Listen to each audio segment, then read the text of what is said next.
수특이 시험 범위에 문제 푸는 게 들어가나 봐. 그치? 예. 15쪽 문제로 이해하기 답부터 확인해보면서 나중에 맞춰보자. 윤서가. 예. 윤서가. 예. 15쪽에 짜다와 자다 있지. 예. 걔가 최소 대입상이 되는 이유가 뭐니? 지읒하고 쌍지읒입니다. 지읒과 쌍지읒의 차이 외의 뜻이 다른 단어가 있기 때문이다. 답이 써야겠지. 그럼 최소 대입상을 만드는 의문은 뭐야? 초성. 지읒과 쌍지읒이겠지. 의문을 쓰려잖아. 답에. 왜 안 쓰지? 예? 왜 답을 안 써? 답 써있나? 아닙니다. 윤서가. 예. 가을과 고울은 그럼 최소 대입상이 되는 이유가 뭐냐? 과오요. 응? 아오. 아라고. 첫 음절에 중성인 아와 오 때문에 오의 차이를 뜻이 달라지지? 예. 그럼 최소 대입상을 만드는 의문은 아, 오겠네. 예. 그 다음에 박은 비읍하고 기읍. 중성에 있는 비읍과 기역의 차이를 해서 뜻이 구별되기 때문이다. 예. 그러면 윤서가 예. 최소 대립상이라는 걸 통해서 우리가 뭘 확인할 수 있어? 의문의 개념에 대해서 이해해 볼 수 있는 거지. 예. 딱 한 개의 요소로 뜻이 달라지니까. 그럼 이건 초성에 있는지 중성에 있는지 중성에 있는지는 상관이 있냐 없냐? 그 다음에 윤서가 예. 국물 뭐 일어났니? 국물이요. 응. 비음화 아니었습니다. 비음화가 일어났지? 예. 비음화는 좋은 위치는 바뀌냐 안 바뀌니? 안 바뀝니다. 그럼 방법은? 바뀌어요. 그지? 예. 그럼 지금 같은 경우에는 기억이 이은이 된 거잖아. 예. 기억은 좋은 방법이 뭐야? 파열음입니다. 이음. 비음입니다. 그렇게 파열음에서 비음으로. 윤서가. 예. 구지는 뭐가 일어나? 구지요. 구비음화요. 오. 윤서가. 예. 디귿은 좋은 위치가 어디야? 치조. 지읒은? 지읒이요. 그 경국이입니다. 그럼 좋은 위치 변해 안 변해? 변해요. 그럼 좋은 방법도 생각해보자고. 디귿은 방법이 뭐야? 이게 파열음이요. 지읒은? 파찬. 그럼 좋은 방법과 좋은 위치가 모두? 변합니다. 오, 윤서 오늘 혼자 있으니까 아주 잘하네. 아, 저 원래 잘이요. 그래? 자, 칼날. 니은에서 리을 듣지? 예. 뭐가 일어났어? 유음. 오늘 변동은 많이 좋아졌네. 예. 그럼 좋은 위치는 바뀌었어 안 바뀌었어? 안 바뀌었어. 왜냐면 니은도 지좋음, 리을도 지좋음이니까. 근데 니은은 다른 방법이 뭐야? 유음이요. 니은이? 아, 니은은 비음입니다. 리을. 그 유음입니다. 그럼 비음에서 유음으로 바뀌었잖아. 예. 잘했다. 15쪽은 다 이해됐나? 예. 그다음에 윤서가 예. 16쪽에 3번 있잖아. 예. 의문의 변동은 어떤 의문이 다른 의문으로 바뀌는 어쩌고저쩌고. 그런데 한 단어에서 서로 다른 유형의 의문 변동이 일어나기도 하고 같은 유형의 의문 변동이 한 단어에서 2번 이상 일어나기도 하는데 여기서가 앞마당 예. 뭐 일어나지? 장군. 아, 죄송합니다. 음절의 끝소리지. 끝이야? 하고 비음. 그렇지? 그럼 교체만 2번 일어났네. 예. 그렇지? 예. 그러면 한 유형의 의문 변동이 2번 이상 일어난 거지. 예. 그 니은만 해당하네. 예. 우리가 고르고 싶은 건 기역과 니은 모두 만족해야 되니까. 예. 그러니까 다른 유형도 일어나야 되고 같은 게 2번도 일어나야 되네. 자, 그럼 혼립을 이거 조심해야 되지. 얘 왜 구개음화가 안 일어나지? 서로 다른 합성을 하죠. 합성하면 구개음화 안 일어나? 실질 형태서. 그렇지. 이랑이 예. 이가 실질 형태서라서 안 일어나는 거지, 그렇지? 예. 그럼 먼저 뭐 돼야 돼 이거? 예. 먼저 장군. 아, 자꾸 이러지. 음절의 끝소리 위치 된 다음에 그럼 어떻게 돼?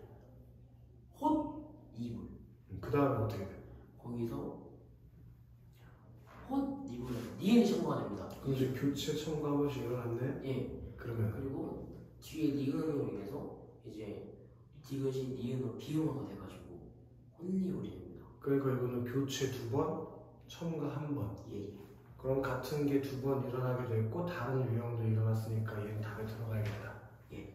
그러면서 담다는 뭐 일어나요? 담다. 담다는 장근 단사가 일어난 다음에 음. 그러면 미음에서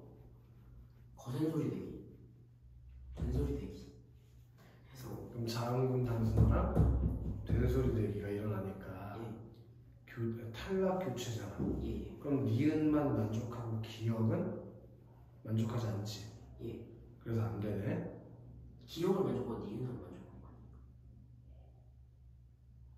기억을 만족하고 니은을 만족하지 못하지? 예. 그럼 짓밟히다는 뭐 일어나요? 음절의 끝소리 규칙이 일어난 다음에 장군 단수라도 일어나서 장군 단순화가 일어나나? 잠깐만요.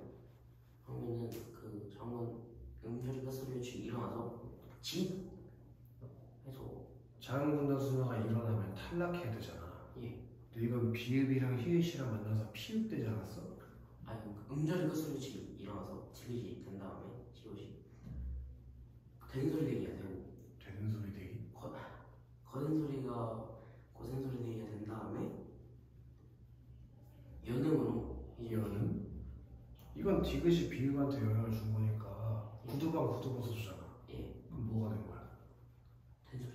그래. 그러면 음절의 끝소리 규칙, 그리고 되는 소리 되기, 그리고 거센 소리 되기.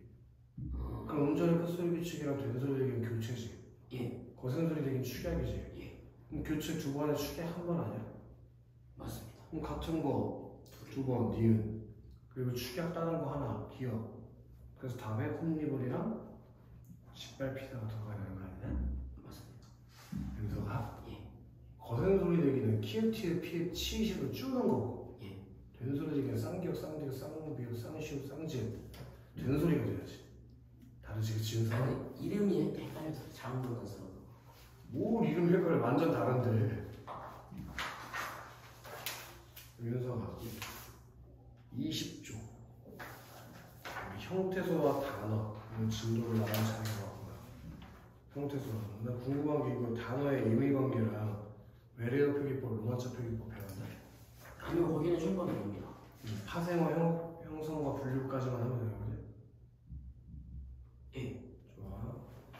파생어는 잠깐만요. 예, 맞아요.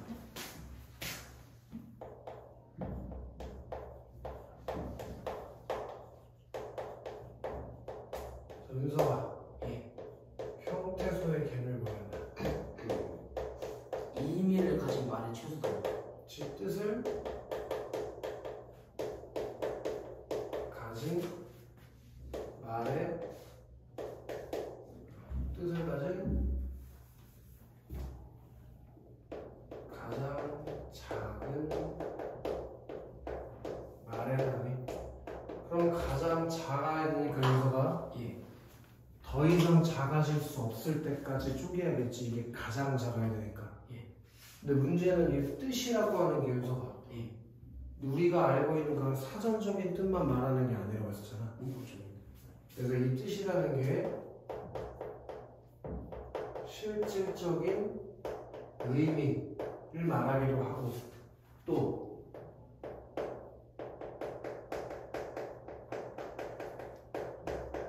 문법적인 기능을 하는 것도 뜻으로 인정을 해준다고 했지, 그치? 쉬운 예시가 우리 방학 때는 하는 거니까 쉬운 예시를 하나 들면 옷 같은 경우에는 실질적인 의미가 있어 없어? 있어요. 그럼 하나의 형태소인 거지. 예. 그럼 윤서가 밤하늘 한 단어잖아. 띄어쓰기 안 돼 있으니까 한 단어잖아. 예. 명사잖아 이거, 그치? 예. 근데 얘 밤, 나이트, 하늘, 스카이 이런 실질적인 의미를 가지고 있는 애로 나눠도 실질적인 의미가 있지 않아? 예. 그럼 밤과 하늘이라는 말로 나눠도 둘 다 실질적인 의미가 있지? 예. 그럼 얘는 몇 개짜리 형태소 이루어진 거야? 두 개 잘못했어요. 그치? 그리고 윤서가 자 이런 한 단어도 예. 먹은 이 단어의 실질적인 의미를 담당하고 있고 다는 문장을 평서형으로 종교해준다는 문법적인 기능을 하고 있지. 예. 그럼 이것들도 다 하나의 뭐가 된다? 형태소요. 그치? 이렇게 실질적인 의미나 문법적인 기능을 할 수 있다면 쪼갤 수 있을 때까지 쪼개는 걸 형태소라고 한다는 거잖아. 예. 맞아? 예. 이때 이 형태소와 연서가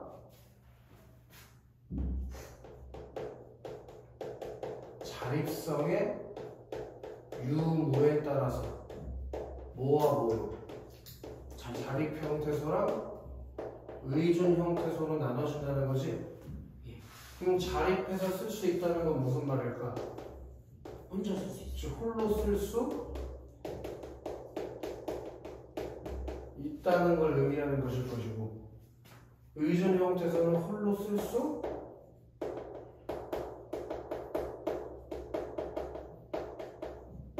없다는 걸 의미하겠지. 그렇게 혼자 쓸 수 있으면 자립 형태소, 혼자 쓸 수 없으면 의존 형태소가 되는 것이야. 맞아? 예. 민서가 자립성의 유무를 가지고 구분하는 게 첫 번째 구분이고, 두 번째로 우리 뭐로도 구분할 수 있니? 실질적 의미의 유무를 가지고도 구분할 수 있다라고 했었지. 그래서 실질적 의미가 있는 걸 실질 형태소, 실질 형태소를 다른 말로 어휘 형태소라고 부르기도 해. 그리고 문법적 기능을 하는 형태소를 형식 형태소, 다른 말로 문법 형태소라고 한다는 거지. 그럼 실질 형태소는 말 그대로 실질적 의미가 있을 것이고, 그리고 형식 형태소는 당연히 문법적 기능만 있지 실질적인 의미는 없겠지. 이때 윤서가 우리 이 자립 형태소가 될 수 있는 형태소는 어떤 것들이 있냐? 우리가 지난번 품사를 먼저 배운 데는 다 이유가 있었던 거예요. 체험, 형태소를 잘라봤는데 하나의 형태소가 혼자 쓸 수 있다면 걔는 단어도 될 수가 있는 거거든. 근데 그게 체험이야. 명사, 대명사, 수사야. 그럼 혼자 쓸 수 있잖아. 그러니까 자립 형태소로 들어가는 거지. 또 수식어 어떤 것들이 있을까? 관형사나 부사 같은 것들이겠지? 형태소를 잘라봤는데 관형사나 부사 걔는 전부 다 어디로 간다고? 예를 들어 새 집, 그럼 형태소가 새랑 집으로 잘라지잖아. 그때 새가 집을 꾸며주는 관형사지. 그게 무슨 형태소로 가야 된다고? 실질 형태소. 아니 자립 형태소. 알겠어? 또 독립어 뭐가 있나? 감탄사 같은 게 있지. 감탄사. 이런 체험, 수식어, 독립어 우리가 형태소를 잘라놨는데 그것들이 하나의 단어로 쓸 수가 있고, 체험, 수식어, 독립어에 해당하는 말이라면 이것들은 전부 자립 형태소로 간다. 자, 그런데 관계형, 우리 국어에 관계형은 딱 하나밖에 없지. 조사. 얘는 단어로 인정받긴 하지만 혼자는 쓸 수 있냐 없네. 없습니다. 그러니까 의존 형태소로 가는 거지. 그지? 그리고 아직 배우지는 않았지만 이제 배울 거지. 접사. 이렇게 앞말의 뜻을 더해주거나 품사를 바꿔주는 기능을 하는 걸 접사라고 배웠을 텐데, 그 접사 같은 경우는 혼자서는 쓰지 못해. 이 접자가 덧붙다 접자의 한자로 덧붙어야만 쓸 수 있는 말이라고. 혼자 쓸 리가 없잖아. 그리고 이제 체험, 수식어, 독립은 관계어 넣었으니까 하나 남았잖아. 누가 남았냐? 용언. 그 용언은 꼭 누구와 누가 결합돼야 쓸 수 있다고 했지? 어간과 어미. 그럼 당연히 형태소로 나눴을 때도 어간과 어미로 나눴을 수 있겠지. 그 용언에 어간으로 나누면 용언이 혼자 쓸 수는 없게 되지. 그럼 용언의 어간도 형태소가 될 수는 있는데 혼자 못 쓰니까 의존 형태소로. 그리고 어미도 어디로 와? 의존 형태소로 온다고. 어미를 혼자 쓸 리가 없잖아. 이해돼, 윤서? 자, 그러면은 윤서가 이제 네가 자립성의 유무에 대한 형태소 구분이 끝났어. 자립, 의존으로 나눠졌어. 근데 네가 자립 형태소라고 판단한 거 있지? 그 자립 형태소는 100% 실질 형태소로 가야 돼. 그래서 형태소 구분할 때 항상 예를 먼저 해봐. 왜? 자립 형태소는 100% 뭘로 가니까. 실질 형태소. 이건 네가 판단할 가치가 없는 거야. 무조건이야. 100%야. 근데 의존 형태소 중에서 실질 형태소가 되는 게 있는 것. 그걸 잘 구별해야 된다고. 그게 누구였냐면 용언의 어간. 왜? 용언에서 이 어간 쪽이 뭘 담당하고 있으니까? 뜻을 담당하고 있기 때문에 얘가 의존 형태소지만 어디로 간다고? 실질 형태소. 그거 빼고 나머지는 누구예요 그러면? 형식 조사, 접사, 어미. 그 조사, 접사, 어미는 전부 다 어디로 간다?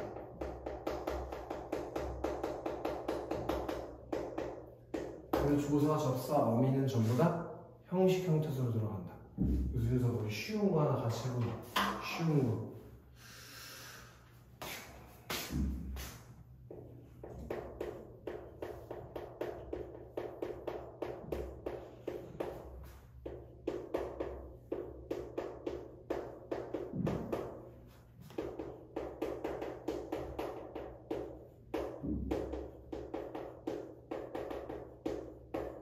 예를 들어 이런 문장이 있다고 쳐보자. 어차피 우리 문제는 문장이 주어질 테니까 이 녀석이 형태소 분석을 해보래. 그 중에서 팁이 있어. 형태소 분석은 형태소는 뭐보다는 작은 개념이야. 단어보다는 작은 개념이야. 왜? 형태소가 모여서 뭐가 만들어지니까. 그리고 그 단어가 모여서 뭐가 만들어져. 그러니까 가장 작은 단위가 형태소인 거지. 그럼 먼저 뭘로 잘라봐? 단어 단위로 일단 잘라보는 게 1번으로 네가 해야 되는 거. 근데 우리 국어의 단어는 띄어쓰기를 기준으로 달라진다고 했으니까 띄어쓰기 기준으로 먼저 잘라. 근데 우리 국어에서 띄어쓰기 안 하는 단어가 하나 있다고 배웠지? 그게 누구야? 조사. 그럼 그 다음에 조사를 자르는 거야. 조사가 여기 가랑 을밖에 없잖아. 그럼 이제 단어의 개수는 몇 개? 하나, 둘, 셋, 넷, 다섯, 여섯. 단어의 개수는 6개네. 이렇게 찾아낼 수가 있다고 해서 이해됐냐? 근데 하나의 단어가 여러 개의 형태소일 수도 있다라고 했었지.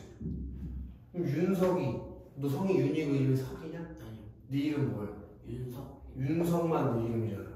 그럼 이 윤석과 이는 서로 다른 형태소일 거라는 거지. 이건 이름 뒤에 붙어 들어가는 접사야. 오케이, 이건 알아도. 그리고 여기 김밥 더 자를 수 있나 없나? 자를 수 있습니다. 김밥 자를 수 있잖아요. 김이랑 밥으로 자를 수 있잖아. 자, 맛있게 자를 수 있을까 없을까? 자를 수 있어요. 자를 수 있을 것 같아. 일단은 원래 최초의 모양이 어디서 말? 맛있다. 다에서 개로 바꿨지. 우리 모양을 바꿔 쓰는 걸 뭐라고 불러? 형태는 아니 모양을 바꿀 수 있는 말을 뭐라고 불러? 그게 그 중에서 모양이 바뀌는 부분이 뭐냐고 이름이. 그럼 요 개는 원래 다였던 걸 모양을 바꾼 거 아니야? 맞아요. 그럼 얘는 어미인 거지, 그치? 그럼 맛과 이을 자를 수 있나 없나 또 더 생각해보자. 맛과 이 자를 수 있어 없어? 없을 것 같아요. 진짜? 너 맛이 넘쳐. 뜻이 있네요. 맞아요. 그치? 맛 혼자 못 써? 안 쓸 수 있습니다. 그럼 왜 이거 왜 못 잘라? 그치? 그리고 먹었다의 경우도 먹었니? 먹었지? 먹었고. 그럼 다가 모양을 바꿔 쓸 수 있는 어미니까 자를 수 있지. 그리고 엇 같은 경우는 원래 이 녀석의 기본형이 먹다에서 온 건데 사이에 끼어 들어갔네. 그럼 그런 걸 뭐라고 본다고 하지? 그럼 이것도 하나의 뭐야? 어미잖아. 그럼 하나의 형태소로 잘랐을 수 있는 거지. 이렇게 일단 네가 해야 되는 건 형태소의 개수를 잘라봐야 된다고. 그럼 형태소 몇 개? 이 문장의 형태소 하나, 둘, 셋, 넷, 다섯, 여섯, 일곱, 여덟, 아홉, 열, 열하나, 열둘. 단어는 6개밖에 안 되는데 형태소는 뭐야? 12개나 있다는 거지. 근데 이것도 조심해야 되고, 문제에서 단어와 형태소의 개수는 형태소가 항상 많다. 뭐야? X야. X. 같을 수도 있거든. 이해되나? 그럼 이제 우리 자립 의존 형태소 한번 해보자고. 그게 12개를 넘어가서 안 되겠지. 2개가 더해졌을 때, 그치? 형태소 자체가 12개니까 바보가 아니라면. 윤석, 자립이야, 의존이야? 자립이요. 이는? 이준이요. 가는? 의준이요. 김은? 자립이요. 밥은? 자립이요. 을은? 이준이요. 맛? 자립이요. 이승? 이준이요. 계승? 이준이요. 이런 용어는? 싹다 이준. 그치? 그럼 자립 형태소 몇 개야? 3개. 4개. 그치? 그럼 의존 형태는 3보다 많아? 8개여야겠지. 그치? 자, 근데 실질하고 형식 형태소를 따져볼 때 네가 이렇게 써놓고 시작하는 게 기본이라고. 자립은 무조건 뭐가 될 거니까. 실질. 그럼 이제 나머지 용언의 어감만 생각해보면 되는 건데 해보지 뭐. 이 뭐야? 형식이요. 가는 형식이요. 을은 형식이요. 이은 형식이요. 잘 생각해봐. 있다, 있어, 있지, 있고. 그럼 있다의 it의 뜻이 없으면 너 있다라는 단어가 뜻이 있어? 있습니다. 그러니까 it은 네가 생각할 때 무슨 뜻이라고 설명 못하면 뜻이 없는 거야? 그건 아니잖아. 예. 예를 들어 놀다의 놀의 뜻이 있어 없어? 예? 놀다의 놀 뜻이 있어 없어? 있습니다. 졸다의 졸, 있어요. 갈다의 갈, 있어요. 그럼 있다의 it은? 있는 것 같습니다. 그렇지, 있지. 네가 설명 못한다고 없는 게 아니야. 예. 있지? 이런 거 조심해. 그럼 뭐 해야 돼? 실질이요. 걔는 이지은요. 뭐? 형식이요. 형식. 그지? 예. 얘는 실질이요. 그지? 방금 전에 용언의 어간에 해당하는 부분은 실질로 간다고 했으니까. 얘는 형식이요. 그지? 예. 그럼 실질 형태에서 몇 개? 6개입니다. 형식 형태소도 6개겠네. 그럼 자립 형태소보다 실질 형태소의 개수가 어때? 많아요. 왜냐면 용언의 어간이 추가되니까.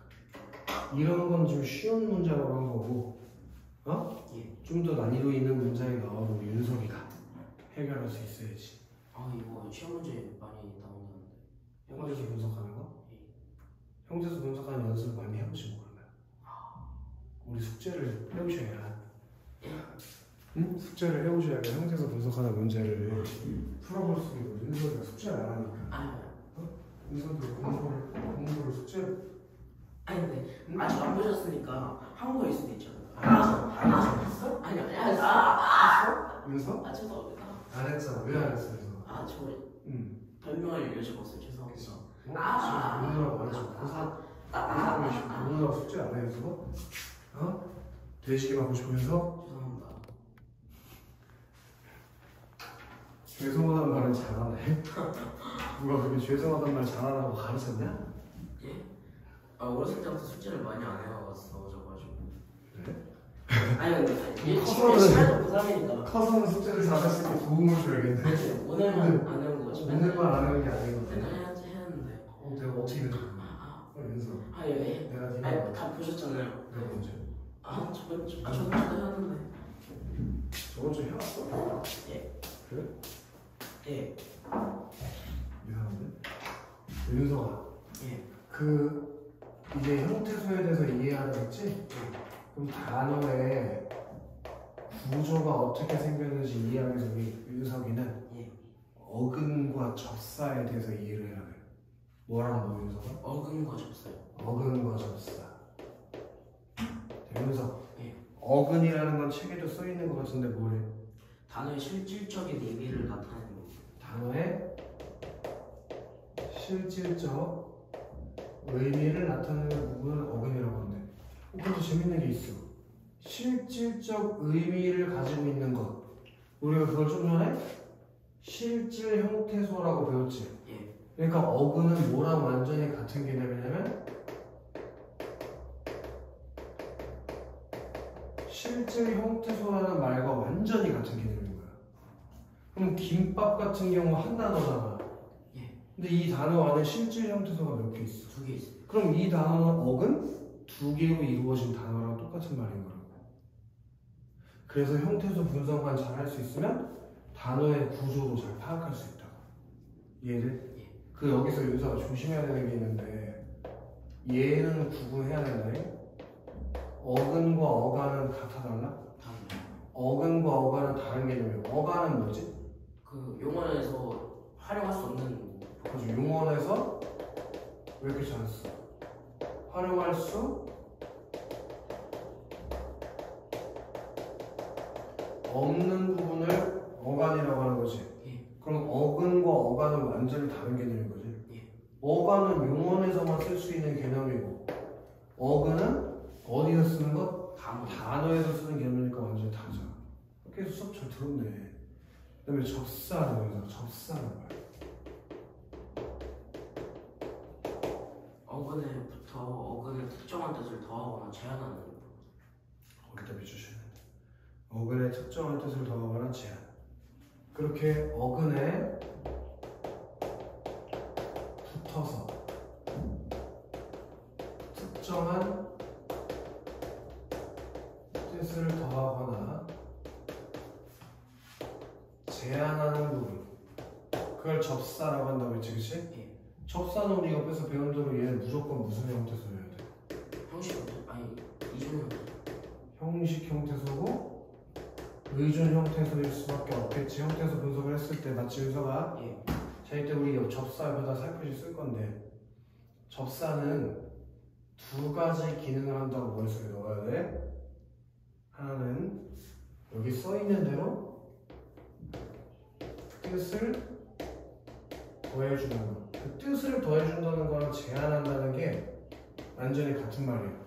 우리 방학 때 요 예시를 들었던 것 같은데 풋사과. 그럼 사과는 확실하게 뜻이 있어 없어?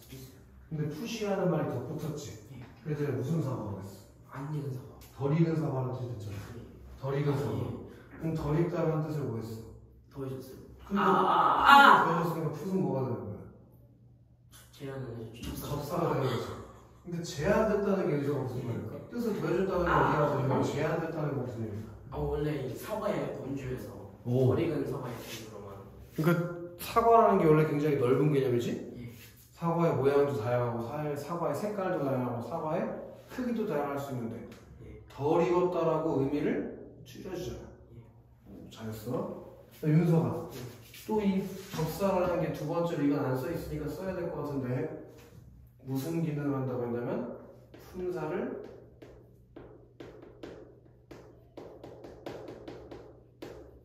바꾸는 기능을 할 수 있다. 품사를 바꾸는 거.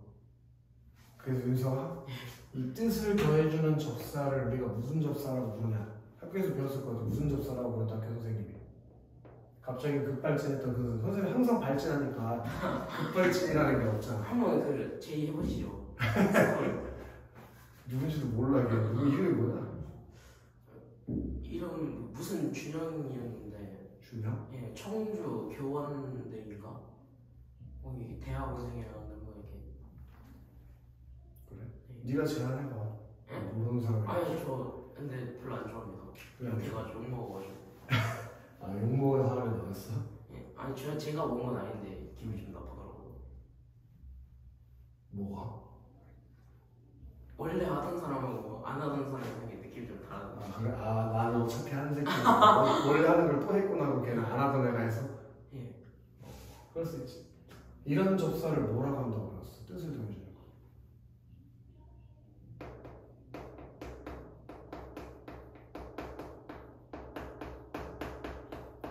이렇게 뜻을 더해주는 기능을 하는 접사를 한정적 접사라고 불러.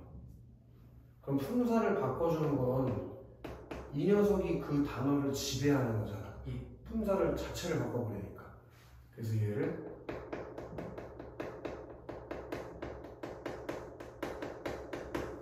지배적 접사라고 부른다. 아시겠어? 예. 그리고 우리 접사의 종류는 두 가지가 있다고 배운 것 같아. 그 두 가지를 나누는 기준이 위치가 되는 건데 무슨 얘기냐면 어근에 붙는다고 했잖아. 어근에 앞에 붙을 수도 있고 뒤에 붙을 수도 있는 거 아니야? 맞아. 그래서 접두사랑 전미사로 접사의 종류를 두 개로 구분할 수 있지, 그치, 윤서가? 예. 그럼 접두사는 머리 두자를 써보니까 어디 위치한 거냐? 앞에. 앞에 위치. 어근의 앞에 위치하는 걸 접두사라고 해. 예. 그럼 윤서가 어근의 앞에 위치하는 이 접두사는 하는 기능이 뭐냐? 얘는 뜻을 더하는 기능 아니면 의미를 강조해주는 기능 같은 걸 해. 예를 들면은 아까 풋사고 했으니까 딴 거 해보자니? 예. 휘젓다. 이때 젖이 실질적인 뜻을 가지고 있는 휘젓다. 받침이 쉬우시 맞지? 예. 그지? 다른 거 하면 이상하잖아요. 왜요? 다른 게 뭘 말하는 거야? 아왜 치읓도 지읒 있고. 말하는 거야? 아니 그런 거 안 했습니다. 그래? 드립친 줄 알고 깜짝 놀랐어. 네. 그래서 어쨌든 젖이 실질적인 뜻을 가지고 있는 어근이고 휘가 뜻을 더해주는 접사인데도 휘졌다라는 게 무슨 뜻이야? 몹시 졌다는 뜻 아니야? 몹시? 예. 그럼 이거는 몹시 매우 이렇게 앞에 붙어서 몹시 매우 하면 뜻이 뭐는 거야? 강조. 이런 게 강조한다는 뜻이야. 그럼 이런 건 어때? 치뜨다. 이때 실질적인 뜻은 아마도 뜨가 가지고 있겠지. 여기가 어근이겠지. 예. 그럼 치가 의미를 더해주는 녀석일 텐데 치뜨다가 무슨 뜻인지 알아? 부릅뜨다. 위로 뜨다는 뜻이야. 너 뭘 그렇게 생각해? 눈을 치뜨니 아. 눈을 이렇게 위로 뜬다는 얘기야. 치켜뜨다랑 치뜨다랑. 치켜 뜨다는 켜가 강조해주는 거고 치가 위로 올린다는 거. 어쨌든 밑에 치는 위로라는 뜻을 더해준 거지. 예를 들어 치솟다면 무슨 뜻이야? 위로 솟다는 뜻이야. 이게 매우 솟다가 아니야. 이해되나? 그럼 전미사는 어디에 위치했겠어? 뒤에. 당연히 뒤에 위치하는 거겠지? 그 준서가 이때 전미사는 무슨 기능을 하냐면 뜻을 더해주는 기능도 하고 얘가 품사를 바꿔주는 기능도 한다는 거지. 예를 들어서 나무꾼 이런 나무는 확실하게 틀이라는 실질적인 의미가 있으니까 어근이잖아. 예. 근데 뒤에 꾼이라는 말은 꾼은 혼자서는 못 쓰는 말이지. 예. 나무하러 다니는 사람. 그게 나무꾼 아니야? 맞아요. 그럼 뭐뭐 하러 다니는 사람이라는 의미를 더해줬잖아. 예. 그럼 이때 꾼은 뭐가 된 거야? 첩사 뜻을 더해주는 전미사가 된 거지. 예. 그 다음에 윤서가 원래 높다의 품사는 형용사였지. 근데 여기다가 이라는 말을 갖다 붙였더니 높이 이건 명사나 예. 부사같이 품사가 바뀌었잖아. 예. 높은 확실히 뜻이 있겠지. 어근이니까. 예. 거기 뒤에 들러붙은 이는 접사겠지. 예. 근데 얘가 지금 무슨 역할을 했냐고. 품사를 바꿔주는 역할. 그게 접사가 하는 역할이고. 이게 책에 지금 어근과 접사의 개념에 대해서 설명하고 있다 이거야. 이해되냐 여기서? 예. 생각 한번 다 지우고 하자 다시.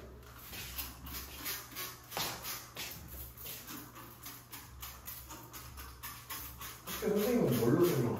학습지 이런 거 없이 그냥 책으로 하자? 예. 수능특강은 교과서. 필기는 많이 하셨나?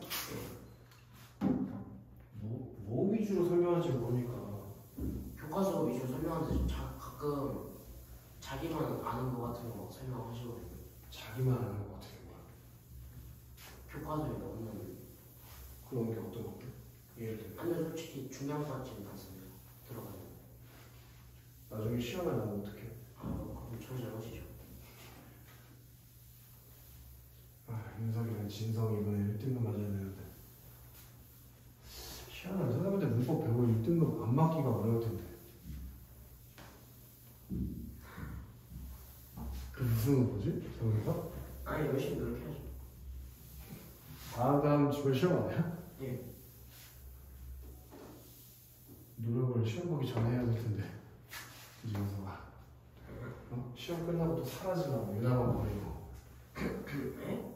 유나만 버리고 또 사라지려고. 좀 시험 망했다고 그래도 국어학원 안 바꿀 것 같습니다. 야, 유나는 열심히 하고 있냐? 유나요? 아 유나 이 새끼 자꾸 하는 척을 좀 아니 그런 말 하면 안 되는데. 하는 척을 좋나해? 아니 이 새끼 분명히 그냥 해 떴을 때 하면 할 수 있는데 끝까지 놀다가 새벽까지 이러. 왜 해 떴을 땐 뭐야? 네? 왜 해 떠있을 땐 뭐야?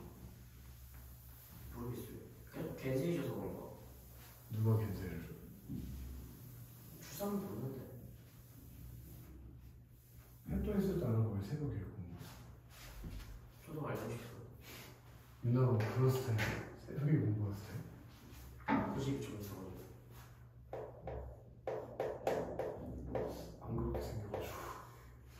우리가 단어가 크게 두 가지로 나눠질 수 있다고 했잖아. 예. 뭐였어? 단일어와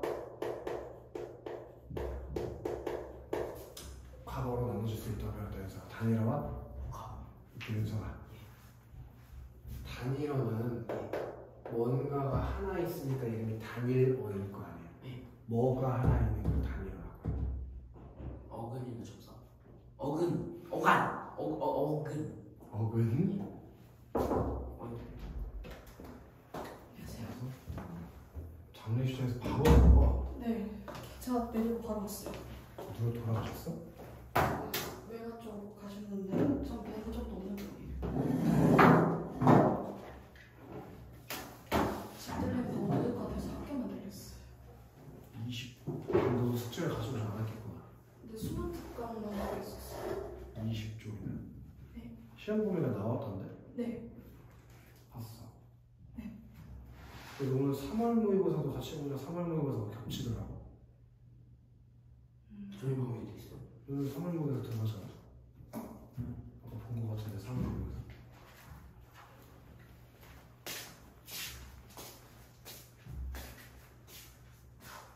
몇쪽 피면 된다 하셨죠? 응? 몇쪽 피면 된다고? 20쪽 없습니다. 모의고사 하자. 아쉽다.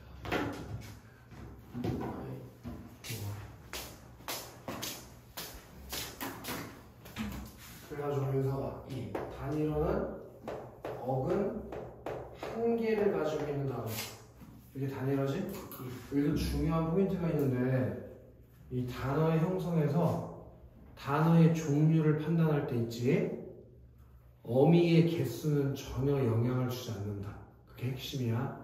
어미는 100개가 있든 1000개가 있든 아예 영향을 안 줘. 그러니까 어미는 판단할 필요 자체가 없다. 이 단어가 뭔지 판단할 때에서 어미는 판단한다 안 한다? 안 한다.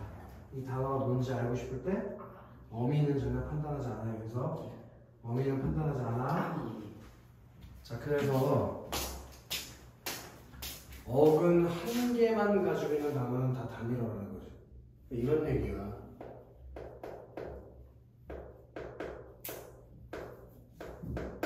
이 녀석 졸이라고 하는 어근 하나만 가지고 있잖아. 다는 뭐야? 이건 판단할 필요가 없다고 했지. 그럼 졸다는 단일어인 거라고. 오케이? 어미는 뭐 100개가 있든 1000개가 있든 알 바가 아닌 거야. 그럼 복합어는 복합적으로 만들어진 단어가 복합어인 거지. 그때 복합적으로 만들어진 단어가 두 개 있다고 배웠지? 파생어랑 합성어. 그때 파생어는 어떻게 만들어진다 그랬니? 어근에 접사가 붙어 만들어지면 파생어. 그리고 합성어는 어근이 붙어 만들어지면 합성어라는 건데 그 파생어 같은 경우에는 파생어부터 해주고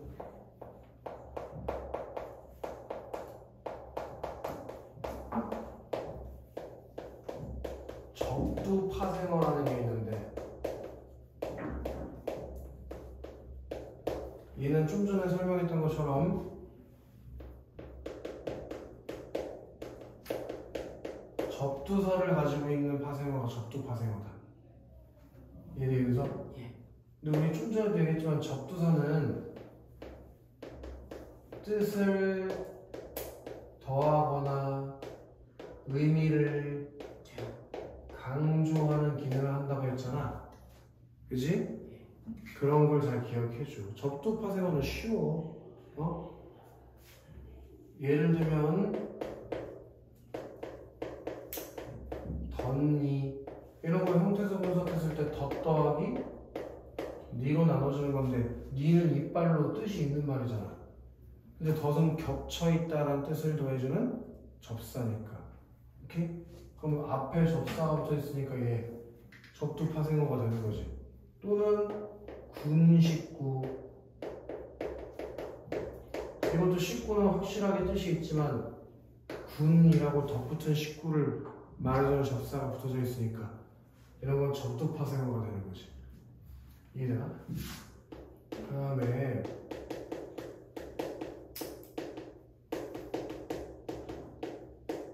얘는 그럼 당연히 전미사가 붙어서 만들어진 파생어가 전미파생어일 텐데 이 전미사는 뜻을 더하는 경우도 있고 품사를 바꿔주는 경우도 있다라고 얘기했었지, 그치? 그래서 이 전미파생어가 생각보다 꽤 난이도가 있어. 왜냐면 우리가 상상하지도 못한 파생어들이 꽤 많이 있거든. 예를 들어서 개구리, 이게 우리가 생각할 때 형태소 분석이라는 게 이루어질 수가 없다고 생각하잖아. 그렇잖아. 설마 이게 개 더하기 구리는 아닐 거 아니야. 근데 얘가 개굴 더하기 이가 붙어서 명사가 된 말이야. 개구리가. 개굴, 그 개구리가 우는 소리, 거기에 이를 붙여서 명사 개구리가 된 거라고. 뭔 말인지 알아? 또는 바가지, 얘도 박에다가 아지라는 말이 붙어서 만들어진 명사란 말이지. 이런 게 우리가 상상하기도 어려웠던 파생어란 말이야. 이런 거 이제 학교 프린트나 문제 풀면서 나왔던 것들, 그런 거에서 정리를 해주고 내가 이걸 일일이 다 말해줄 수는 없잖아. 근데 좀 시험에 몇 번 나온 적이 있는 걸 좀 얘기해주면, 예를 들면 부터 같은 거, 이거 원래 어디서 온 말이냐면 붓다에서 온 말이야. 붓다. 거기서 다라는 어미를 날리고 뭘 붙여? 어를 붙였다고. 어를. 그럼 부터 붓다는 원래 동사였었지. 근데 어를 붙여서 부터가 되니까 뭐가 됐냐? 조사가 된 거 아니야? 또 조차 이런 거 조사지? 너조차 이런 거, 얘도 원래 기본형이 줬다라는 동사에서 온 말이야. 근데 여기서 다를 아라는 접사를 갖다 붙여서 조사가 된 거지. 그러니까 이게 원래 모양이 어디서 온 말일까를 계속 고민해 봐야 돼. 전미파생 같은 거. 그리고 이제 개념을 알았으니까 문제를 많이 풀어보는 게 좋다는 거지. 그래야 이게 접사인지 아닌지 판단이 되니까. 이해됐나 여기까지? 네. 그래서 좀 조심해야 되는 중요한 것들에 대해서 좀 얘기해 준 거야. 알아야 되는 거. 그 다음에 합성.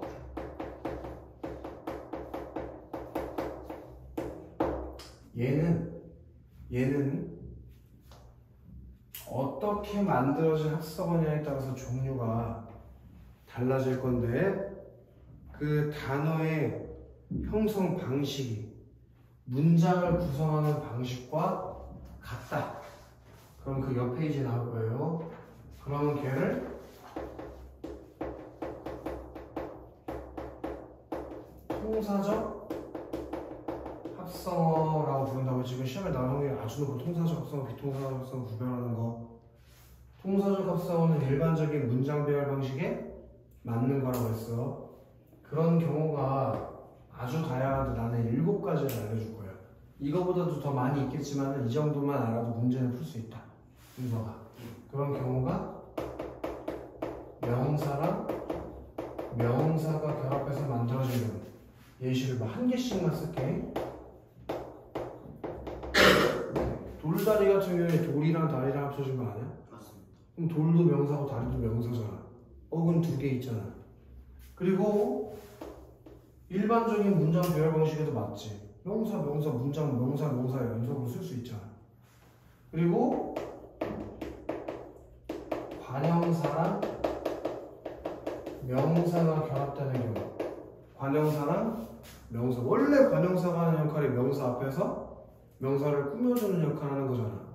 문장 쓸 때도 그렇게 쓰잖아.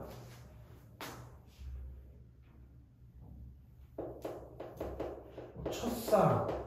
앞으로 니네가 해야 되는 거. 이 중에서가? 연석이 벌써 했나?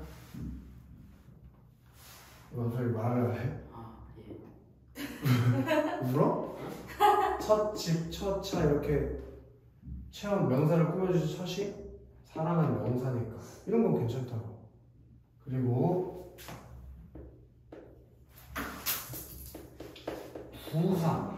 얘는 원래 용언을 풀어주는 게 아니라 원래부터 예를 들어서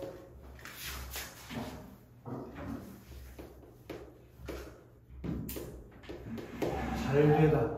잘이라는 게 잘 먹어, 잘자, 잘가 부사잖아. 그리고 되다는 동사잖아. 나는 뭐 20살이 된다. 이렇게. 그렇게 부사가 용언이랑 결합하는 경우는 통사적 합성어다. 그리고 부사는 용언이랑만 같이 쓸 수 있는 게 아니라 다른 부사와도 어울려 쓸 수 있지. 예를 들어 곧잘 같은 거.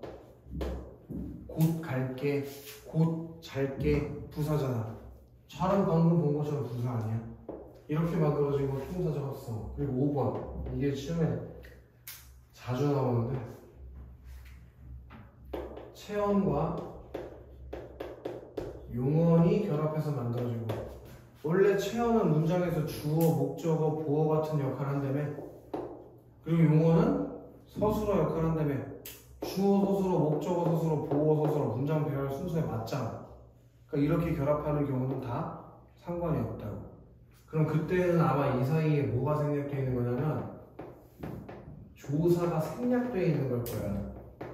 그럼 어떤 조사가 생략되어 있는지까지 생각해 볼 필요가 있다고. 예를 들어서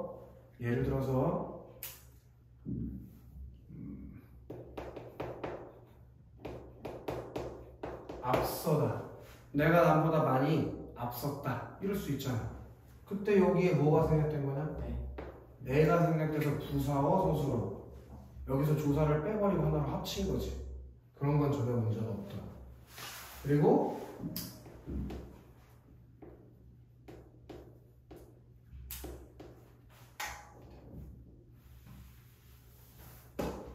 자, 용언의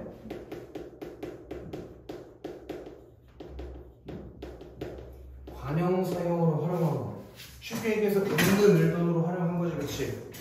그렇게 활용하면 얘가 관형어가 되는 거잖아. 체언을 꾸며주는. 그리고 이 뒤에 체언을 갖다 붙이는 것도 아무 문제가 없다. 예를 들어서 이거 조심해야 되는데 군밤은 합성어야. 근데 군식구, 군침 이런 건 파생어다니. 여기에 있는 군은 쓸데없는 이란 뜻을 더해준 거고 여기에 있는 건 국다에서 모양을 바꿔 쓴 말이라고. 이거는 국다에서 얘를 관형사용어미 은으로 활용한 다음에 담이라는 명사랑 합친 거라고. 이거는 어미를 가지고 있잖아. 준서가 접사가 아니잖아. 어근을 가지고 있잖아. 합성어야지. 그리고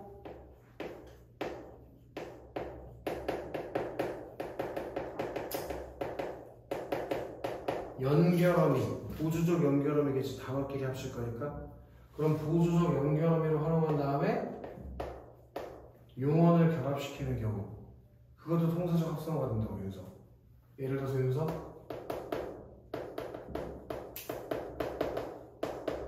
얘 같은 경우는 어떻게 만들어진 말이니? 걷다에서 다를 어로 활용한 거지? 그럼 우리 지난주에 배웠던 디귿 불규칙 활용이 되니까 리을로 바뀔 거야. 어간이 디귿이고 모음으로 시작하는 어미를 만났을 때 디귿이 리을로 바뀌는 게 디귿 불규칙 활용이잖아. 그치? 눈빛이 지금 기억이 안 난다는 눈빛인데 아주 의심스러워서 봐. 이렇게 만들어지는 거는 통사적 합성어로. 이 7가지 경우들이 통사적 합성어가 만들어지는 경우라고. 근데 이런 일반적인 배열 방식이 아니고 문장 배열 순서에 어긋나는 방식으로 만드는 합성어가 비통사적 합성어라고. 예를 들면 윤성, 좀 전에 본 것처럼 부사는 용언이나 다른 부사랑 결합을 해야 되지. 근데 그런 게 아니라 누구랑 그냥 바로 결합을 해버리냐? 체언이랑 결합을 해버리면 그건 잘못됐다. 체언은 관형사나 용언의 관형사형이 와야지 왜 앞에 부사가 오냐는 거야. 그런 경우들이 이런 경우가 있는 것이 부슬부슬 내리다. 부사가 어떻게 채우는 명사를 꾸미냐고. 또는 은서가 이 뒤에 그냥 어미는 생략을 해버리고 바로 체언을 갖다 붙이는 경우. 얘는 뭐랑 비교가 되냐면 여기 6번. 통사적 합성은 6번이랑 비교가 돼야 돼.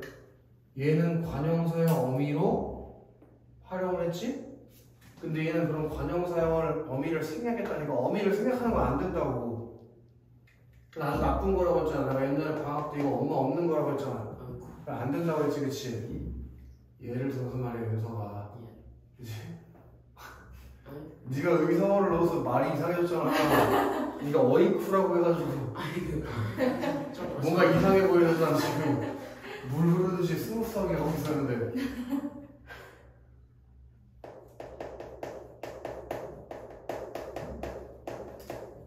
이렇게 결합한 말인데 지금 다가 완전히 생략되면서 뭐가 돼버려? 접칼이 되는 거 아니야? 근데 누구 마음대로 다를 생략을 하냐고. 그지? 그리고 마찬가지로 용언의 어간, 그지? 이거 어미가 없는 거라니까. 어미 없이 바로 용언을 연결시키는 경우. 그럼 이것도 문제가 있는 거죠. 그치? 그래서 예. 그런 문제가 있으면 우리 통사적 합성을 갈 수가 없어. 예. 알겠어? 새끼 네가 웃으니까 지금 계속 이상해지잖아. 우리 예신 생각이 안 나. 아! 이런 경우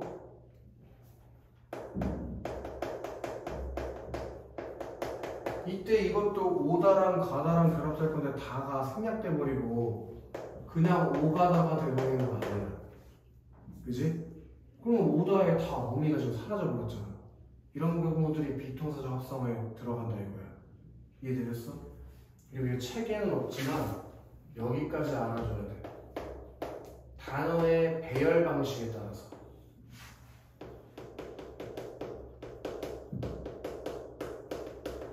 배열 방식에 따라서 대등적 합성어, 종속적 합성어, 대등적이 아니고 대등합성어, 종속합성어, 융합합성어가 있다.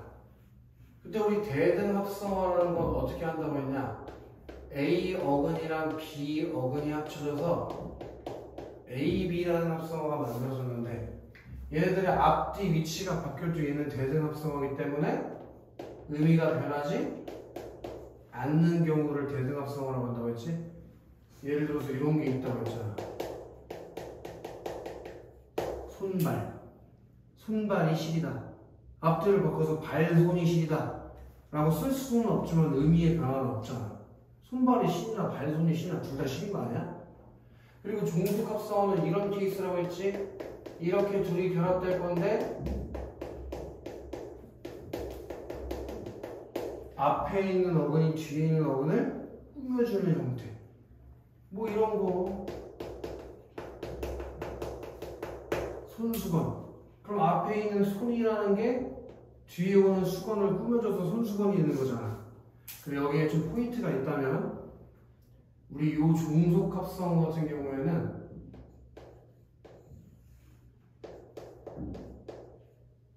이런 식으로 뒤에 오는 어근이 이 합성어를 포함할 수 있어야 된다. 뒤에 오는 어근이 합성어 전체를 포함할 수 있어야 돼. 비슷한 예로 돌다리 같은 거. 뒤에 오는 어근이 뭐야, 저기 윤서가? 다리입니다. 그게 돌다리를 포함해 못해. 해요. 그럼 종속합성어라고. 근데 손발 같은 경우는 뒤에 오는 게 발 아니야? 발이 손발을 포함해? 그럴 수 없다. 이해되나? 근데 융합합성어 같은 경우는 어떻게 되는 거라고 했어? 두 개의 어근이 결합했는데 완전히 다른 뜻인 C로 달라진 뜻을 가지게 되면 융합합성어를 했잖아. 예를 들어서